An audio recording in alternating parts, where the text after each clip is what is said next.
Hi, in today's video, we'll discuss how to get money off of Trust Wallet. Watch until the end to learn more. Trust Wallet only lets you move cryptocurrency from your account to another wallet or exchange. As such, withdrawing money requires you to move your cryptocurrency to an exchange, convert it into fiat currency, and move it into your bank account. Here's how. Open the Trust Wallet app and log in if you haven't already.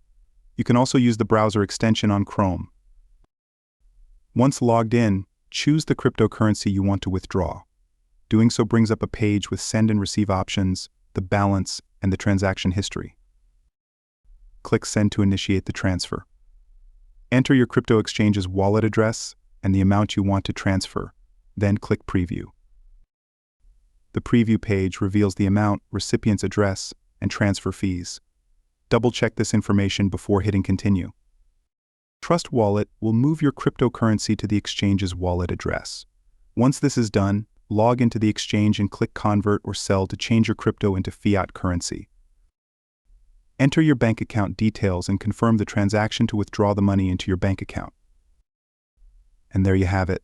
That's how you get money off of Trust Wallet. Thanks for watching. Till next time.